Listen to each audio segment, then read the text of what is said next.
राधे राधे, जय श्री कृष्ण। आज मैं आपको सुनाने जा रही हूँ माघ मास के महात्म्य की 13वां अध्याय।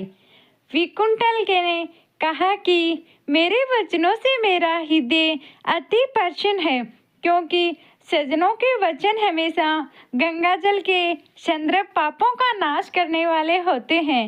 उपकार करना और मीठा बोलना सज्जनों का स्वभाव ही होता है। जैसे अमृत मंडल चंद्रमा को भी ठंडा कर देता है। अब कृपया करके यह भी बताइए कि किस मेरे भाई का नरक से क्या हो सकता है। तब देवदूत कुछ देर से ज्ञान दृष्टि से विचार करके मित्रता रूपी रस्से से बंधा हुआ बोला कि हे वैश्य, यदि आप अपने भाई के लिए सर्वलोक की कामना करते हैं तो जल्दी से अपने 8वें जन्म के पुण्य का फल और निर्मित अर्पण कर दो। तब विकुंठन ने कहा कि हे दूत, वह पुण्य क्या है और मैं कौन से जन्म में और कैसे किया जाता है, तो ये सब बताओ, फिर अपना पुण्य अपने भाई को दे दूं। दूत देखकर लगा कि हे वैश्य, सुनो, मैं फायदे की सब कथा कहता हूँ।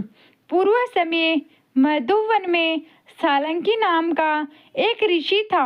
वह बड़ा तपस्वी, ब्रह्मा के समान तेज वाला और नवग्रह की तरह उसकी स्त्री रेवती के 9 पुत्र थे, जिनके नाम ध्रुव, संसी, बुध, तारा, ज्योतिर्मान थे। इन पांचों ने गृहस्थ आश्रम को धारण किया तथा निर्मोह जितमय ध्यान निष्ठा और गुणयानी ने चारों संन्यास ग्रहण करके वन में रहने लगे। ये शिखा सूत्र से अनुपयोगी पत्थर और सोने के समान तत्व थे। भी कैसे ही कपड़ा दे दो, सदैव ब्रह्मा जी का ही ध्यान रहता। इन चारों ने व्रत, शीत, निद्रा और आहार से संबोधित किया। बस चर और अचर को विष्णु रूप से स्थापित किए गए मौन धारण करके दुनिया में विचराते थे। और चारों महात्मा मेरे घर आए। जब तुमने मध्याह्न के समय मांग प्यास से ग्रोबलिस में देखा तो हो कद कट से आंखों में आंसू तैरते हुए नमस्कार करके इन्हें बड़ा आदर सत्कार किया था।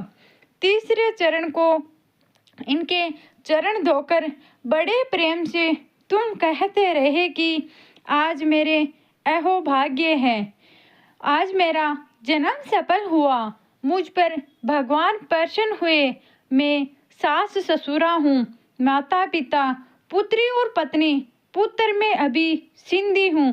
इन्होंने आज मेरे हरि के संदर्शन आपके दर्शन किए, सो यह वैसे इस प्रकार बताए गए श्रद्धा से उनकी पूजा की जाती है और चरण धोकर जल को मस्तक से लगाया जाता है और फिर विधि से उनका पूजन करके इन सन्यासियों को भोजन की व्यवस्था की जाती है। इन सन्यासियों ने भोजन करके रात को काफ़ी देर तक घर में विश्राम किया और ब्रह्मा जी का ध्यान में लग गए। इन सन्यासियों के सत्कार से जो तुम्हें मिला तो मैं भी देखने में असमर्थ हो गया था, क्योंकि सभी भूतों में श्रेष्ठता है। धार्मिक में बुद्धि वाले और बुद्धि वाले में मनुष्य और संप्रदाय में ब्राह्मण और धार्मिक में पुण्यात्मा और धर्मात्मा में ब्राह्मण सर्वश्रेष्ठ है। ऐसे ही स्थिति से बड़े पाप नष्ट हो जाते हैं। जो पुण्य प्राप्त हुआ उसका पुण्य प्राप्त में भी दुख है।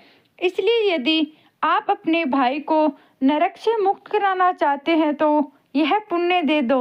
सो दूत के इस वाक्य से प्रसन्न होकर उसने प्रसन्नचित्त से अपना पुण्य अपने भाई कुंडल को दे दिया और वह नरक से मुक्ति हो गया और उसका पुराना भाई जगत से पूजित होकर देवदूत अपने स्थान पर चला गया। इस प्रकार वैश्य के पुत्र विकुंठ ने अपना पुण्य देकर अपने भाई को नरक की यातना से छुड़वाया। तो हे राजन, जो कोई भी इस इतिहास को सुबुंदीबद्ध करता है या सुनाता है, उसे भी हजारों गोदान का फल प्राप्त होता है। बोलो विष्णु भगवान की जय हो।